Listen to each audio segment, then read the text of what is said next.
इकडे स्वामी सुतांनी स्वतः जिथे राहत होते त्या कामाठीपुऱ्यामध्ये त्यांच्या खोलीमध्येच स्वामींचा दरबार सुरू केला. त्या आत्मलिंग पादुका तिथं ठेवल्या. त्याची रोजची पूजा अर्चा सगळ्या गोष्टी चालू होत्या. तर स्वामी सुतांना असं वाटायचं, की स्वामींची पूजा ही व्यवस्थित व्हायला पाहिजे. त्यासाठी त्यांनी अक्कलकोटवरून 2 जाणकार जुने जाणते व्यक्ती जे आहेत ते बोलावणं त्यांनी घेऊन आले. त्यांनी महाराजांची तशी आज्ञा घेतली. महाराज म्हटले, "तू घेऊन जायचं तर घेऊन जा, पण त्यातला एक जण जो आहे तो पळून जाईल आणि दुसरा जो आहे तो सोडून जाईल." असं त्यांनी स्वामी सुतांना सांगितलं. तरी त्या 2 व्यक्तींना स्वामी सुतांनी मुंबईला आणलं. त्यांच्या त्या आत्मलिंग पादुका पूजा करण्यासाठी ठेवलं. त्यातले एक जे आहे ते थोड्या दिवसातच आजारपणामध्ये वारले. मग जो दुसरा राहिला, त्या दुसऱ्यावरती आता बोजा वाढला. सगळं काम त्यालाच करावं लागतंय आणि हळू मग त्याची चिड व्हायला लागली आणि ह्या सगळ्यामध्ये तो वैतागून सोडून गेला. मग महाराजांनी जे काही शब्द उच्चारले होते त्याप्रमाणे या गोष्टी घडल्या. आता इकडे स्वामी सुतांचं कार्य हे फार मोठ्या प्रमाणावर वाढायला लागलं. स्वामींची महती ते लोकांमध्ये सांगायचे. अनेकांना त्याचे अनुभव यायला लागायचे. अक्कलकोटला महाराजांकडे कोणी गेलं, की महाराज सांगायचे, "स्वामी तिकडे मुंबईला जा. मीच तिकडे आहे." असं म्हणून महाराजही अक्कलकोटला पाठवायचे. तिकडं तो व्यक्ती गेला, की महाराजांचे काही संकेत स्वामीसूत त्यांना सांगायचे. त्यामुळे त्यांची श्रद्धा बसायची. हळू हा स्वामीसूतांचा कामाठीपुळ्यातला जो दरबार आहे, याच्यामध्ये गर्दी वाढायला लागली आणि आता ही जागा कमी पडायला लागली. मग काय करावं? मग त्यांच्याच एका भक्तांपैकी एक जी स्त्री होती, ती म्हणली, की "माझी कांदेवाडीमध्ये जागा आहे, चाळ आहे मोठी. तर तिथे एका खोलीमध्ये आपण म्हणजे तिथे माझी मोठी जागा आहे, तर तिथे आपण स्वामींचा मठ हलवूया." आणि अर्थात स्वामी सुतांनी स्वामींची आज्ञा घेतली. तो कौल घेतला आणि हा कामाठीपुऱ्यातला मठ कांदेवाडीमध्ये शिफ्ट झाला. पण हे महाराजांचं स्वामी सुतांचं चाललेलं कार्य अर्थात जिथं चांगलं आहे तिथं वाईट तयारच असतं. आणि मग हे स्वामी सुतांचं चाललं असलेलं कार्य तिथल्या लोकांना काही पटायला तयार नाही. कोणाला पटायला तयार नाही? जे स्वामींचे भक्त आहेत, जे अक्कलकोटला जायचे. तर स्वामीसूत हे एक थोतांड आहे. हे लोकांना भुलवतात, चुकीच्या गोष्टी सांगतात, खोटं फसवतात. असा सगळा अपप्रचार जो आहे हा स्वामीसूतांविषयी करायचा आहे. परंतु स्वामीसूत जे आहेत ते अतिशय शांतपणे अशा लोकांना उत्तरं द्यायचे. जे टोमणेबाजी, टॉर्चर करणारे लोकं आहेत, तर स्वामीसूत त्यांना प्रेमाने असं म्हणायचे, "भट अहंकारे बुडाले, डोळे झाकुनी बैसले, जगी मिरवतो मोठेपण, मुखी नाही स्वामी नाम. ब्रह्म अवतरले जगी, स्वामी राज हेची योगी. स्वामी सुत म्हणे भटा, सोडा तुम्ही आपला ताठा." अशा प्रकारे प्रेमाने ह्या सगळ्यांना ते सांगायचे. परंतु विरोध हा होताच त्यांना. आणि मग अक्कलकोटला स्वामींकडे दर्शनाला गेली ही लोकं, की महाराज तिथनं त्यांना शिव्या घालायचे, की "तिथं मी असताना, तिथं तो मठ असताना तुम्ही त्याला डावलून इकडं कशाला येताय? आणि तुम्ही माझ्या पोराला का शिव्या घालताय?" म्हणजे नावं ठेवताय. अशा प्रकारे महाराजांच्या इकडनं बोलणं झालं, की मग ते जरा जागेवर यायचे. पण पुन्हा हा विरोध जो आहे, तो हा फार मोठ्या प्रमाणावरती स्वामी सुतांना सहन करावा लागला. सद्गुरूने मस्तकी हस्त ठेविला झाला ज्ञानवंत धन्य धन्य ते स्वामीसुत धन्य स्वामी दयाळ. गुरुकृपा जेव्हा होते ना, त्या क्षणी सगळंच बदलतं. आयुष्य बदलून जातं. तसं ज्ञानेश्वर माऊलींना कृपा झाल्यानंतर त्यांचं आयुष्य पुढचंच बदललं. निवृत्तीनाथांवर कृपा झाल्यानंतर त्यांचं आयुष्य बदललं. आपण नवनाथ वाचतो. नवनाथामध्ये त्या राजाला जे इतका 28व्या अध्यायामध्ये प्रचंड दुःख होतं, की कसं जगायचं आणि त्यावेळेला नाथांची जी कृपा होते, त्या क्षणी त्या राजाचं आयुष्य बदलतं. संपूर्ण नवनाथ हे गुरुकृपेचा भाग आहे. प्रत्येक अध्यायगणिक गुरुकृपा काय असते आणि माणूस कसा बदलतो, ही कृपा समजण्यासाठी खरं तर नवनाथ आहे. गुरुचरित्रात आपण पाहतो त्या सर्वच ठिकाणी आपल्याला हे कळतं, की गुरुकृपा आपल्याला वाटतं, की आपला प्रश्न सुटला म्हणजे गुरुकृपा झाली. अर्थात ती गुरुकृपाच आहे. परंतु गुरुकृपा ही तुम्हाला अंतर्बाह्य बदलून टाकते आणि त्याला कृपा म्हटली जाते. कारण बऱ्याच वेळेला आयुष्यात अशा गोष्टी घडतात, की मी रस्त्यावरनं चाललेलो आहे आणि मध्ये खड्डा आहे. तर कोणीतरी एक जाणकार मला भेटतो आणि तो म्हणतो, "तुम्ही इथनं नका जाऊ, बाजूनी जावा" आणि तो खड्डा चुकतो. मला खूप धन्यता वाटते. अरे वाह! वाह! खड्डा चुकला माझा. हे नाही माहिती मला, की पुढे पण असेच खड्डे आहेत. तसं बऱ्याच वेळेला असंच होतं, की आपल्या आयुष्यातलं जे काही संकट आहेत, हे संकट कशामुळे येतं? आपल्याच भोगामुळे. आपले जे काही कर्म आहेत, त्या कर्माची शिक्षा म्हणून आपल्या आयुष्यात ह्या गोष्टी आहेत. आपण म्हणतो, की देवा मला हे संकट नको आहे. पण देवाचाच नियम आहे, की कर्म हा भोगायलाच हवं. मग आजचं संकट उद्यावर ढकललं जातं. उद्याचं परवावर, परवाचं तेरवावर चालूच राहतंय. मग आपल्याला वाटतं आजचं गेलंय ना बरं झालं. म्हणून सगळ्या संतांनी जे आपल्याला सांगितलं, की कर्माचे हे भोग हे भोगून संपवा. हा 2 वेगवेगळ्या गोष्टी आहेत. त्यामुळे गुरुकृपा होणं हे आध्यात्मिक भाग जो आहे, हा आपल्याला विविध ग्रंथातून अनुभवायला मिळतो. संत तुकाराम महाराज त्या भंडाऱ्याच्या डोंगरावर जाऊन बसले आणि जेव्हा त्यांना ती गुरुकृपा झाली, त्या क्षणी त्यांचं संपूर्ण आयुष्य बदलून गेलं. कोणाचंही आयुष्य काढून बघा, जे असे श्रेष्ठ झालेत, ह्या सगळ्यांच्या आयुष्यात ज्यावेळेला गुरुकृपा होते, त्यावेळेला संपूर्ण आयुष्य बदलून जातं, जीवनाचे अर्थ बदलले जातात आणि तसंच स्वामी सुतांचं झालेलं आहे. ज्या क्षणी ही स्वामींची कृपा त्यांच्यावरती झालेली आहे, तर त्यावेळेला त्यांचं सगळं आयुष्य बदलून गेलं आणि ह्या संसारात त्यांना रस राहिलं नाही. सद्गुरूचा उपदेश होता, तत्काळ गेली भवव्यथा, उपरती झाली चित्ता, षड्विकारांनी माले. एखाद्या अंधाऱ्या खोलीमध्ये आपल्याला जर ठेवलं आणि त्या खोलीत काय आहे ह्याची आपल्याला कल्पना नसेल, तर आपल्याला त्या अंधाराची भीती वाटते. आणि अशा भीतीच्या वातावरणात कोणीतरी एक व्यक्ती आला आणि त्यांनी त्या खोलीत लाईट लावला. त्या क्षणी ती भीती जी काही असते ती गेलेली असते. ती भीती जाण्यासाठी वेगळं काही करावं लागत नाही, कारण प्रकाश आलेला असतो. तसंच ही जी भवव्यथा आहे, ही जी संसाराची, प्रपंचाच्या ज्या काही गोष्टी आहेत, ह्याची जी काही भीती किंवा अनेक गोष्टी ज्या काही मनात असतात, ज्या क्षणी हे आत्मज्ञान प्राप्त होतं, हे ज्ञानाचा प्रकाश जो आहे, हा गुरुकृपेने तेवतो, त्या क्षणी ही सगळी व्यथा जी आहे, ती एका क्षणात निघून जाते.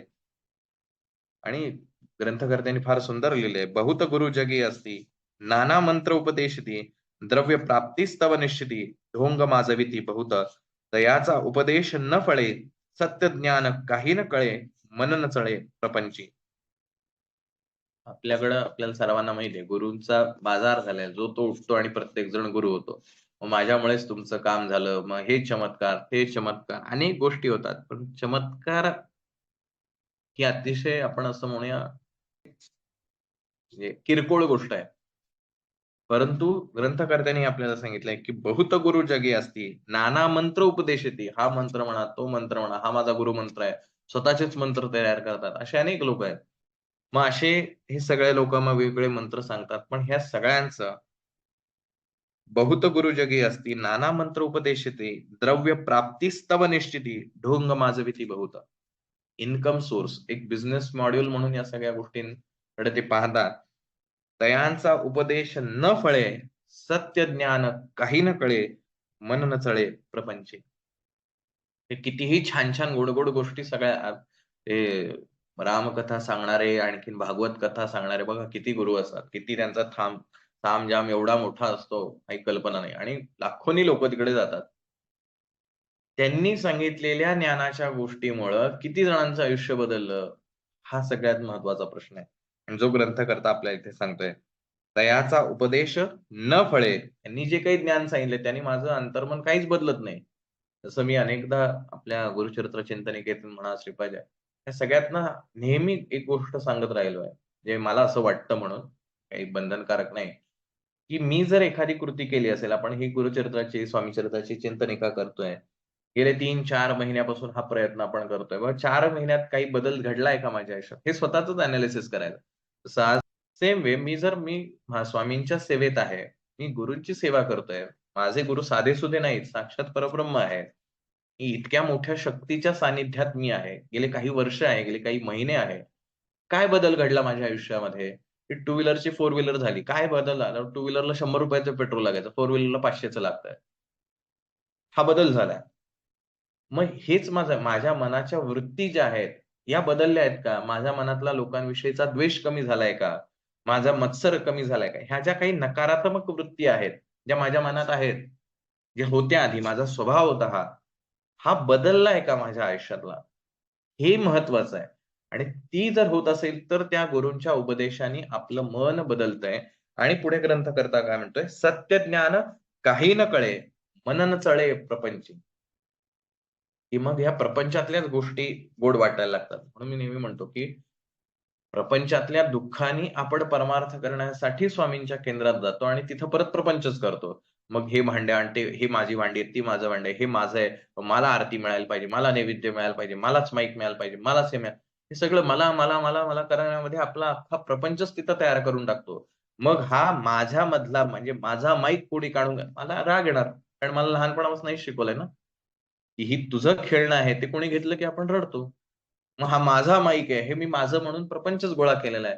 तो माझा माईक तिथनं बाजूला गेला की मला दुःख होतं, कारण माझा अहंकार दुखावला जातो. मी जर पुढे आरतीला उभं राहिलं असेल आणि कोणी पटकन म्हणलं, "अहो जरा मागे उभे राहा तुम्ही." मला राग येतो, कारण मी पुढे थांबलोय आणि मला पुढनं कसं मागायला? माझं मन अजून बदललेलंच नाही.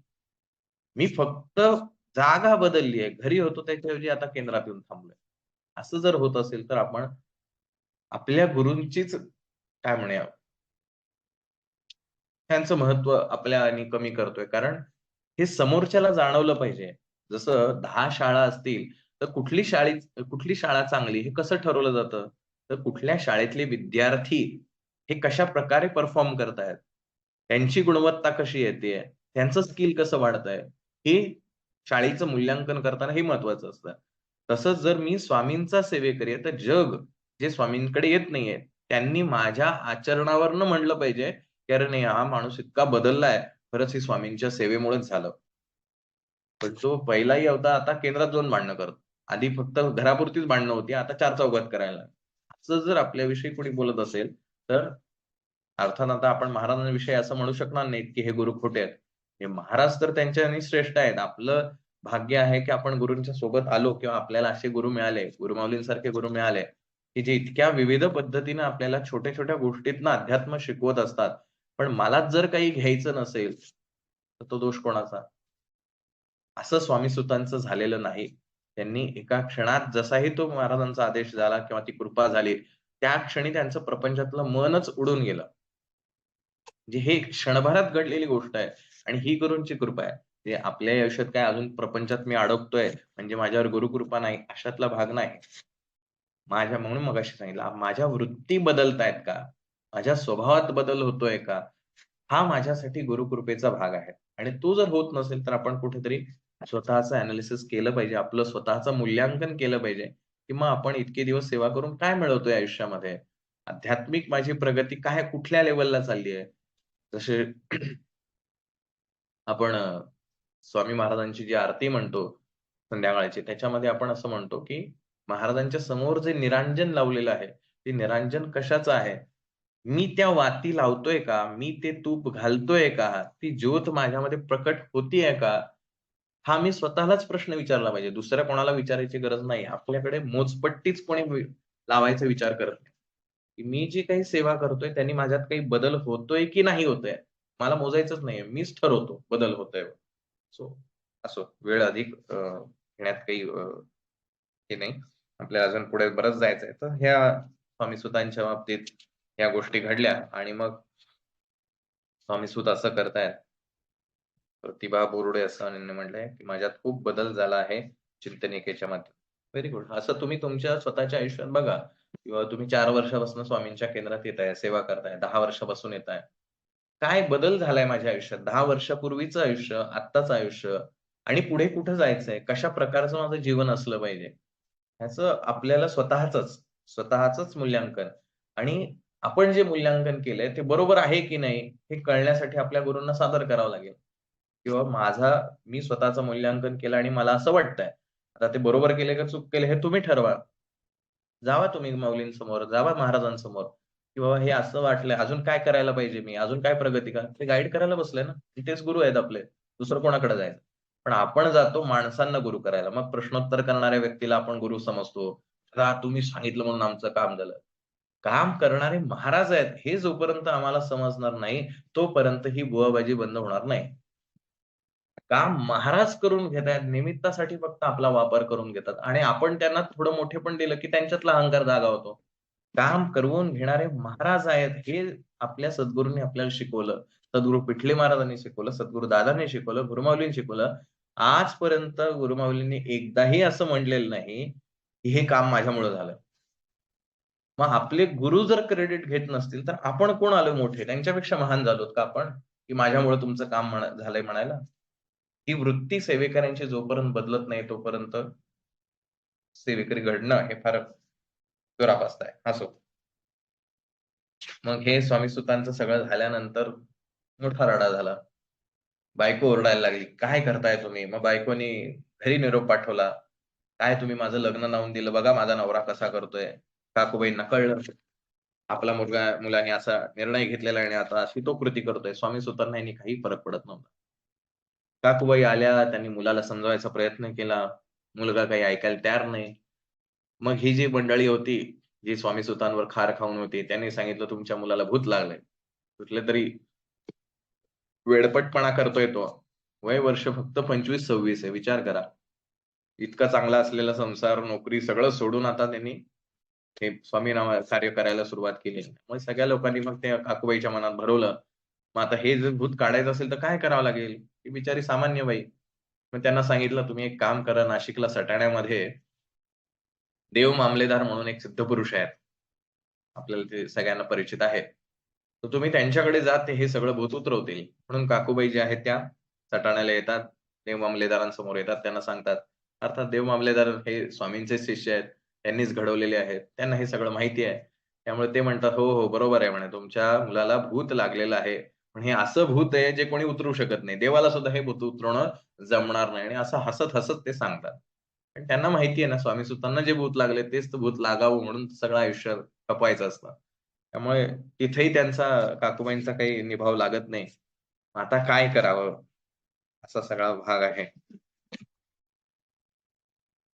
स्वामी सुतांनी आपल्या 17व्या अध्यायाकडे जाऊया आपण. तो स्वामी सुतांनी मुंबईमध्ये हा मठ स्थापन केला. कामाठीपुऱ्यात मग त्यानंतर आता कांदेवाडीमध्ये तो शिफ्ट झालाय. षडविकार अजिंक्यले, संसारात्या त्यागिले, रात्रंदिन रत झाले, स्वामी भजनी सुखाने. अक्षरशः जे स्वामीसूत जे आहेत त्यांचं चरित्र आपल्याला उपलब्ध आहे वाचण्यासाठी. स्वामीसूत ज्याला भजनासाठी उभे राहायचे अक्षरशः बेभान होऊन नाचायचे. कशाचेही सूद त्यांना असायचे नाही. इतकं म्हणजे त्यांच्याकडे पाहता ना डोळ्यातनं पाणी येईल एखाद्याच्या, इतकं त्यांचं बेभानपणे स्वामींसाठी कार्य असायचं. इतकं प्रेम ह्या स्वामींविषयी असायचं. षडविकार अजिंक्यले, संसार आता त्यागिले, रात्रंदिन रत झाले, स्वामी भजनी सुखाने. स्वात्म सुखी तल्लीन वृत्ती, तेणे हरली संस्कृती, कवणाची नाही भीती, सदा चित्ती आनंद. हे सगळे टीकाकार, घरातली माणसं, आजूबाजूचे इव्हन ज्या सुभेदारांकडे स्वामीसूत राहिले होते 15-16 वर्ष, ते सुभेदार सुद्धा शेवटी यांना टीका करायला लागले, की हे काय असलं संन्यासी होणं आणि घरदार सोडून दिले, संसार सोडून दिलाय, सगळा ढोंग आहे. असे ते सुभेदार सुद्धा या स्वामीसूतांविषयी टीका करायचे.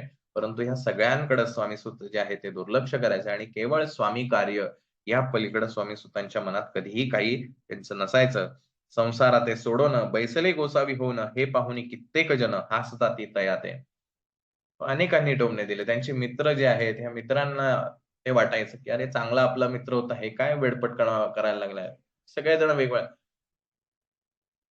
तरी त्याचा विषाद चित्ती स्वामी सूत न मानिती, अंगी बाणली पूर्ण विरक्ती, विषयासक्त नसेची. सो हा सगळा भाग जो आहे स्वामी सुतांचे घडल्यानंतर याला धैर्य लागतं. डेअरिंग लागतं हे करायला. इतकं सोपं नाहीये संन्यास घेणं आणि मनातनं विरक्ती आहे. फक्त वरवरनं कपडे बदलले, की विरक्ती येत नाही. वरवरनं चांगल्या कपडे घातले आणखीन कुठले कपडे घातले, गळ्यात माळा घातला म्हणजे विरक्ती येत नाही. आतून विरक्त झालेले आहेत सगळ्यातनं आणि तेही अशा वयात जिथं खरं तर जीवन जगायची ती वेळ आहे. त्या वेळेला हे सगळं घडलंय. प्रचंड धैर्य हे स्वामी सुतांकडे होतं. काकूबाई जी आहे तीही त्यांना समजत कोणी कोणाचंही ते ऐकायला तयार नाहीत.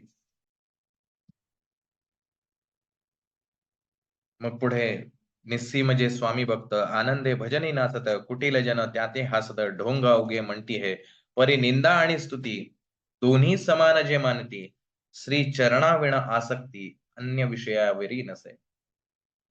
ही गोष्ट यासाठी महत्वाची आहे, की स्वामी सुतांचं पुढील जे आपण बघतो कारण ज्याच्यावर टीका होते किंवा ते चुकीचं आहे, खोटं आहे, स्वामी सुत असे का वागले वगैरे असा जो विचार होतो. स्वामी सुतांची वृत्ती काय लेव्हलची होती हे आपल्याला समजून घेणं आवश्यक आहे. त्यांच्यावर टीका ही आज पहिल्यांदाच झालेली नाहीये. अनेक लोकांची टीका झाली आहे. मग कधी जातीमुळे झाली आहे, कधीही स्वामींच्या कित्येक लोकांना तो स्वामींचा मठ हेच मान्य नव्हतं. अक्कलकोटला स्वामी हयात असताना दुसरं कशाला करायला पाहिजे, अशा प्रकारचं होतं. पण स्वामी सुतांनी ह्या सगळ्यांकडेच दुर्लक्ष केलेलं होतं. स्वामी सुतांच्याच सांगण्यावरून स्वामी जयंती ज्याची तारीख किंवा तिथी जी आपण चैत्र शुद्ध द्वितीया ही सांगतो. कारण स्वामी सुतांनी जेव्हा हे पहिल्यांदा मांडलं, की स्वामी स्वामी महाराजांचा उगम जे आहे किंवा जन्म जो आहे, तो छेली खेडेग्रामी ह्या अ, हस्तिनापूरच्या इथे झालेला आहे. तोपर्यंत सगळेच जण, तोपर्यंत काय त्याच्यानंतरही अनेक जण असंच म्हणायचे, की स्वामी हे दत्तावतारी आहेत आणि श्री नरसिंह सरस्वती महाराजांनी कर्दळी वनामध्ये त्यांचा अवतार संपवलेला आहे. महाराजांनी अनेकदा सांगितलेलं, की आम्ही कर्दळी वनातून प्रकट झालेलो आहे आणि हे स्वामीसूत काहीतरी वेगळंच सांगतायत. आणि मग ही स्वामीसुतांची तारीख जी आहे किंवा जन्मतिथी जी स्वामींच्या विषयी सांगायची आहे, ही ह्याला प्रमाण काय? ह्याला ऑथेंटिकेशन जे आहे, याला म्हणजे व्हॅलिडिटी जी आहे, ती स्वामी जोपर्यंत करून देत नाहीत, तोपर्यंत त्याच्यावर कसं काय कोणी खात्री बाळगावी? म्हणून आपण जे पहिल्या अध्यायात, दुसऱ्या अध्यायात पाहिलं होतं, नानारेखी जे आहेत, ह्यांनी जेव्हा पहिल्यांदा स्वामींची पत्रिका केली होती, तर महाराजांनी ती फेकून दिली होती.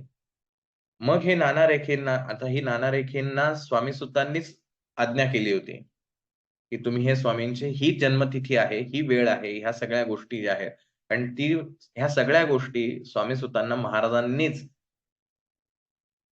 ज्ञानाच्या माध्यमातून सांगितल्या होत्या. त्या कशा सांगितल्या, काय सांगितल्या तो आत्ता विषय नाही.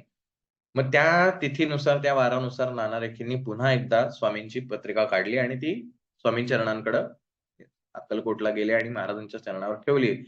महाराजांनी त्या तरोडाच्या झाडावरती टाकली. त्याच्यानंतर थोड्या वेळाने काढली. त्याला गंध अक्षता लावल्या आणि सांगितलं, "नगारा बजाव." म्हणजे ती ऑथेंटिक आहे, ती योग्य आहे, ही महाराजांनी त्याच्यावरती शिक्कामोर्तब केलं आणि मग तेव्हापासून चैत्र शुद्ध द्वितीया ही स्वामींची जयंती अशी म्हणून स्वामींनी किंवा स्वामी सुतांनी सुरुवात केली आणि मग पहिल्यांदा स्वामी सुतांनी अक्कलकोटला ही स्वामी जयंती केली. मग ही स्वामी जयंती अक्कलकोटला झाल्यानंतर मग स्वामी सुतांना असं वाटलं, की आपण मुंबईला सुद्धा महाराजच आहेत, मठ जिथं आपला आहे. मग तिथे का करू नये? म्हणून मग त्यांनी पुढच्या वर्षी मुंबईच्या त्यांच्या सगळ्या स्नेहींशी आणि सेवेकऱ्यांशी चर्चा-मसलत करून पुढच्या वर्षी ह्याला कांदिवलीच्या मठामध्ये स्वामी जयंतीला सुरुवात झाली. त्यामुळे पहिल्यांदा अक्कलकोटात जर स्वामी जयंतीचा उत्सव झाला असेल, तर तो स्वामी सुतांच्या सांगण्यामुळं छेलीखेडे ग्रामात प्रथमच स्वामी प्रकट होतं. विजयसिंग नामे भक्त गोट्या खेळत त्यास हवे. हे स्वामी सुतांनी सांगितले आणि त्याला स्वामींना दुजोरा दिलाय आणि म्हणून ते स्वामी जयंती त्या दिवसापासून सुरू झाली. आता जो पुढचा प्रसंग आहे, जो आता नवीन स्वामी सप्तशतीमध्ये काढून टाकण्यात आलाय. एकदा सहज स्वामीसुत अक्कलकोटी दर्शना येतं, तेव्हा समर्थ राजवाड्यात राहिले होते आनंदे. आता हे स्वामीसुत जे आहे ते दर्शनासाठी महाराजांच्याकडे आले, पण नेमके महाराज त्यावेळेला अ, राजदरबारात होते आणि तिथे कोणालाच परवानगी नाही. त्यामुळे महाराजांचं दर्शन घेतल्याशिवाय चैन पडत नाही. हे तर आपण बघितलं स्वामीसुतांना. आणि मग 3 दिवस त्यांनी उपोषण केलं म्हणजे अन्न-पाणी त्यागलं, की मला स्वामींचं दर्शन हवंय, बाकी काही नकोय. पण काहीही व्हायला तयार नाही. शेवटी स्वामीसूत गेले आणि त्या राजवाड्याच्या दारासमोर जिथं सैनिक त्यांना अडवत होते, तिथं जाऊन त्यांनी भजनं करायला सुरुवात केली आणि ते म्हणले, "माझी माता तुमच्या घरी, म्हणून आलो मी हो द्वारी. आम्हा नको तुमचे काही, स्वामी चरण दावाबाई. स्वामी चरणांचे रज, देऊन तृप्त करा मज. माझी माय आहे तमात, मज दाखवा त्वरित. माय सोडून या बाळ, कैसा घालविल काळ. आम्ही जाऊन या आत, तुमचे काही नाही नेत. प्रेम पान्हा येऊनी झोडा, गात येऊ हो पोवाडा. स्वामी सुत म्हणे आई, बाबा भेटवावे बाई. बाई म्हणजे राणीला उद्देशून. पण तिच्या आज्ञेमुळं आत जाता येत नव्हतं. आणि हे करुण रसाने भरलेलं भजन राणीच्या कानावर पडतं आणि ती म्हणते, "कोणतरी स्वामींचा फार महान भक्त किंवा अतिशय कळवळून तो करतोय." आणि मग त्यांनी स्वामी सुतांना आत एंट्री दिली, दर्शन झालं. स्वामींनी सगळा तो पुढचा सोपस्कार पाहिल्यानंतर राणी ही गहिवरली आणि मग राणीने शेवटी आदेश दिला, पुढच्या वेळेपासून जर स्वामीसूत इथे आले आणि जर महाराज राजवाड्यात असतील, तर स्वामी सुतांना आत यायला कोणीही अडवायचं नाही. अशा प्रकारे स्वामी सुतांना महाराजांनी दर्शन दिलं. आता पुन्हा आहे महत्वाची गोष्ट, स्वामी सेवेकरांमधला द्वेष हा काही कमी होत नाही. अक्कलकोटी त्या अवसरी बहुत होते सेवेकरी, परी समर्थांची प्रीती खरी, स्वामी सुतावरी होती. आता हा साधारणतः कालावधी जो आहे तो 1874 चा आहे. स्वामी सुतांचा हा झालेला उत्कर्ष कारण अक्षरशः कृपांकित स्वामी सूत आहेत. त्यामुळे स्वामी आणि स्वामी सूत यांच्यामध्ये काहीच दुजाभावच नव्हता किंवा वेगळेपण असं काहीच राहिलं नव्हतं. त्यामुळे स्वामी सुतांकडची गर्दी वाढायला लागली होती. महाराज अक्कलकोटला आलेल्या लोकांना स्वामी सुताकडे पाठवायचे. स्वामी सूत तिथनं लोकांना अक्कलकोटाला दर्शनासाठी पाठवायचे. असा सगळा जो भाग होता, ती प्रसिद्धी जी आहे, तीच लोकांच्या डोळ्यात व्हायला लागली. परी समर्थांची प्रीती खरी स्वामी सुतावरी होती. त्यात होते जे दुर्जन, ते सुताचा उत्कर्ष पावन, दिशित होय त्यांचे मन, वेश पूर्ण करीताती. आणि हे सातत्याने घडायला लागलं, की स्वामी सुतांना कसं अटकाव करता येईल महाराजांच्याकडे जाण्यापासून, हा सातत्याने प्रयत्न करणं, मग त्यांना वेगवेगळ्या प्रकारे त्रास देणं, दूषणं देणं, मानसिक खच्चीकरण करणं, फिजिकली त्यांना टॉर्चर करणं, अशा बऱ्याचशा गोष्टी ज्या आहेत, त्या तिथे अक्कलकोटामध्ये व्हायला लागल्या आणि हे सगळं स्वामींसमोर घडत होतं. स्वामींना हे माहिती होतं. शक्य तेवढ्या वेळेला स्वामी त्या ठिकाणी ती गोष्ट थांबवायचा हे प्रयत्न करायचा आहे. परंतु शेवटी फेवर कोणाला करता येत नाही ना. एकावरतीच फक्त फेवर दाखवलं तर तेही योग्य होणार नाही. शेवटी महाराज हे सगळ्यांचेच आहेत, एकट्या कोणाचेच नाहीत. त्यामुळे कधी-कधी महाराज सगळं हे शांतपणे, निमूटपणे पाहत राहायचे. दुसरं काहीच पर्याय नाही. एके दिवशी असंच गोष्ट झाली, की महाराजांकडं स्वामी सुत जे आहेत ते आले आणि महाराजांना बघता क्षणी त्यांना स्फुरलं भजन आणि ते भजन म्हणायला लागले, नाचायला लागले आणि मग ही जी सगळे वेश करणारे लोकं जे आहेत, भुजंगा त्यातला महान कपटी. भुजंगा म्हणजे महाराजांच्या बाजूला जो वारा घालायला असायचा. तर ह्याच्या डोळ्यात ते खूप होतं. बाकी अनेक सुंदराबाई असतील, बाळाप्पा असतील, अनेक लोकं आहेत. अजून कोणी असतील आपल्याला माहीत नाही त्यांची नावं. पण ह्या सगळ्यांनाच ते खूपच होतं आणि मग ही संधी त्यांनी शोधली, की महाराजांच्या समोर आपण जसं केंद्रामध्ये चप्पल जे आहे ते बाहेर काढा, पाय धुवून मग आतमध्ये दर्शनाला या आणि जर चुकून एखाद्याने चप्पल घालून जर थोडा जरी आत एंट्री केली, तर पटकन कसं रागावतो. तसं महाराजांच्या समोर हा खडावा घालून नाचतोच कसा, असं म्हणून सगळ्यांना तो राग झाला आणि मग सगळ्यांनी स्वामींकडे ही तक्रार केली, की "स्वामी बघा, तो कसा नाचतोय तुमच्या समोर खडावा घालून." आता स्वामीसुतांना ह्याची काही कल्पना नाही कारण स्वामीसुत भजनामध्ये दंग आहेत. महाराजांनी त्या सगळ्या लोकांना जे सांगितलं, की "तुम्हाला जसं पाहिजे तसं करा." असं म्हणून त्यांनी सगळ्यांना मोकळीक दिली आणि जसं ही मोकळीक दिली, हे अक्षरशः स्वामी सुतांच्या अंगावर धावले. मग त्यांच्या हातातल्या चिपळ्या काढून घेतल्या, वीणा काढून घेतली, पाडलं त्यांना, त्या खडावा काढून घेतल्या आणि हे सगळं होत असताना महाराज फक्त शांत होते. आणि ह्याच्या अगोदर कारण स्वामी सुतांचं कार्य महाराजांनी जे त्यांना नेमून दिलं होतं, ते कार्य अतिशय उत्तम पद्धतीने स्वामी सूत करत होते. त्यामुळे मागील भेटीमध्ये स्वामी सुतांना महाराजांनी सांगितलं होतं, की "बाळा, तू माझं काम छान करतोयस. आता तुला माझी गादी चालवायची आहे. आता काही मी ह्या देहात राहत नाही. आता मला निज गमनास जायला पाहिजे." असं स्वामी सुतांना ऑलरेडी महाराजांनी सांगितलं होतं. कारण आता म्हणजे म्हणतो ना आपण, की पोरगा जर व्यवस्थित सेटल झालाय, सगळं व्यवस्थित चालू आहे, तर मग एक मनात इच्छा निर्माण होते, की आता काहीच राहिलंय, सगळं छान चालू आहे. आता आपण शांत राहावं. तसं स्वामी सुतांनी हे कार्य फार मोठ्या लेव्हलवर नेऊन ठेवलं होतं, की खऱ्या अर्थाने स्वामींची भक्ती काय याच्याविषयी. त्यामुळे महाराजांनी त्यांना सांगितलं 1874 सालची घटना आहे, की "तू छान काम करतोयस आता, मला देह ठेवायला हवा, माझी वेळ झाली." ऑलरेडी त्यांना सांगितलं होतं. आणि आता हा दुसरा प्रसंग घडलेला आहे, की जिथं हे सगळं घडतंय महाराजांसमोर, पण महाराज शांत आहेत. आणि हे स्वामी सुतांना जास्ती लागलं. कारण आजवर स्वामींनी त्यांना जे काही सांभाळलं आहे, जी आजपर्यंत त्यांना टीका करणारे लोकं आहेत, त्यांना स्वामींनी दृष्टांत दिलेत. प्रसंगी स्वामींनी त्यांना रागावलंय, शिव्या दिल्या आहेत आणि स्वामी सुतांना काय म्हणूया आपण त्याला, त्यांच्या डोक्यावरती ते छत धरलेलं आहे. आणि आता हे सगळं घडत असताना माझे स्वामी कारण ते त्यांना स्वतःचा बाप म्हणायचं आहे. म्हणजे ज्यावेळेला पहिल्यांदा अक्कलकोटामध्ये स्वामी जयंती जी साजरी केली स्वामी सुतांनी, त्यावेळेला भुजंगानी महाराजांनी विचारलं, "महाराज, हा स्वामीसूत काय करतोय?" तर महाराजांनी त्याला उत्तर असं दिलंय, तर त्याच्या बापाचा लग्नाचा दिवस साजरा करतोय. स्वामी सूत म्हटल्यानंतर तो मुलगा आहे, त्यामुळे स्वामी त्याचे वडील झाले. तो बापाच्या लग्नाचा सोहळा साजरा करतोय, असं स्वामी महाराज जे आहेत ते अतिशय आनंदाने सांगायचे आणि महाराजही त्याच्यामध्ये सहभागी व्हायचे. असं सगळं ते बाप-लेकाचं नातं आहे. आणि या लेकाची अशी अवहेलना होत असताना आपला बाप शांत कसा राहतोय? म्हणजे महाराजांनी जी गोष्ट ठरवली आहे, की मी आता ह्या देहात राहत नाही. हे महाराज त्यांच्या कृतीतनं दाखवतात आणि हे फक्त स्वामी सुतांना आणि स्वामींना माहिती आहे. आणि हे स्वामी सुतांना जिव्हारी लागलं, की स्वामींच्या नंतर मी राहू शकत नाही. स्वामी नाहीत आणि मी आहे असं सहनच करू शकत नाही. इतकं ते प्रेम होतं.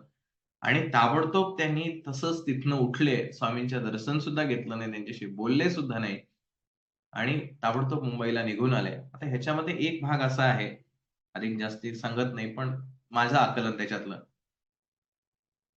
प्रेम जे असतं ना, हे प्रेम फार त्याला बुद्धीचा काहीच लवलेश नाहीये. स्वामीसुतांवर सतत होणारी टीका, त्याच्यावरती होणारा हे अन्याय, ह्या सगळ्याच गोष्टी स्वामी महाराजांसमोर सातत्याने घडायच्या. जेव्हा-जेव्हा स्वामीसुत अक्कलकोटात यायचे, लोकं हे त्या वेगवेगळ्या प्रकारे त्यांना त्रास द्यायचे. एकदा, दोनदा, 10 वेळेला महाराजांनी हे सगळं सावरून न्यायचे.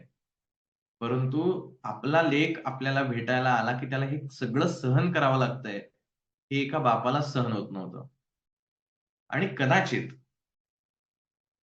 ह्या आपल्या लेकाला हा त्रास सहन करावा लागू नये म्हणून कदाचित अशी घटना महाराजांनी घडवली असावी, की "तू आता इथे येऊ नकोस. तुझं तिथं कार्य छान चालू आहे. तिथंच कार्य कर. माझ्या भेटीला यायची गरज नाही. कारण तू येतोस माझ्या भेटीला. तुलाही आनंद आहे, मलाही आनंद आहे.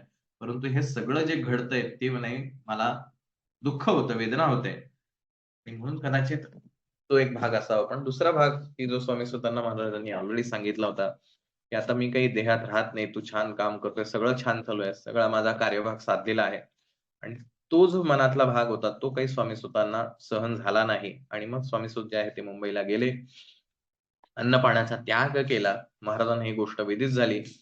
महाराजांनी अनेक सेवेकरी जे आहेत वारंवार मुंबईला पाठवले, की त्याला घेऊन या माझ्याकडे. त्याचं जे काही दुःख आहे ते महाराजांनाच माहिती आहे, तो का दुखावला गेलाय.